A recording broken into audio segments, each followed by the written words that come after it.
one of the things that was different between Antics and the songs for Our Love to Admire was more the fact that we just hadn't written for so long. So usually, like, I start the songs, and so the fact that, like, kind of like stockpiled myself, and I was kind of like holed up with these, rather than kind of getting these ideas out and then we start making them into Interpol songs and collaborating, they were kind of just within me for so long and playing them over and over again and trying to, I think there was just a natural growth in the fact that I couldn't just move them out of me. You know, I had to kind of stay with them and build inwardly for such a long period of time. Yeah, as far as the meaning of the Heinrich Maneuver, it's kind of like a deep, dark secret right now. With not like a huge amount of meaning probably, but nonetheless there's meaning to it. But we haven't really tipped our hat to what that meaning is or shared it with the world. Carlos is of the mind frame that we will. And I hope that we will. We hope that we will, yeah. As long as it's timed correctly. We're waiting for the right deal, like the right sort of like, you know, TMZ or someone to come forth and like offer us a lot of money, you know, so they can get the tip as to why it's called this, you know what I'm saying? But once the discussion is going to shift from what does the Heinrich Maneuver mean to why aren't you guys telling us what the Heinrich Maneuver means? That's My Chemistry, which is track number 8, I think, on the record.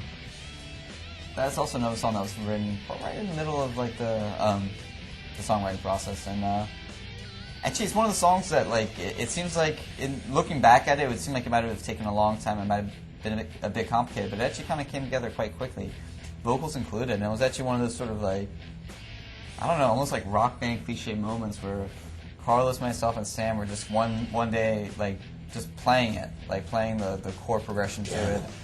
And I think I started playing the guitar riff, obviously, and then Carlos started playing the piano riff, and then Sam started playing onto what we were doing, and then Paul, like, you know, being late, walks in, and then he's like, "Oh, play that one more time," and then he just started singing basically what would be the chorus to the song, and then everything else kind of fell into place after that. So that's what I mean. Like, it was almost like he walks in, I heard that from outside, and he walks in, and he starts really singing. Touched me. Really touched me, man. Spoke to me.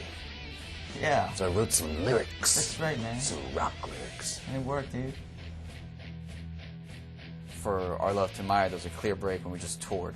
And, you know, we didn't form this band just to tour. We formed this band because of writing music, but then as a consequence, you play shows when you write music, and then once you put out a record, you do a whole bunch of other stuff, and it's great, but it's not, the foundation of the band is songwriting. So to not get to the foundation of the band for so long, for almost 2 years, I think that probably was an influence in itself. So to enter into like the rehearsal space for the first time, you know, and just kind of throw something on the table, and then all of a sudden see the chemistry of the band kind of like taking to it with a sense of progression and new, was really exhilarating and really exciting, and it just kind of, you know, it was like a great reminder as to why, you know, we're a band in the first place, and what can happen when we kind of are just in that creative mode. It was pretty exciting.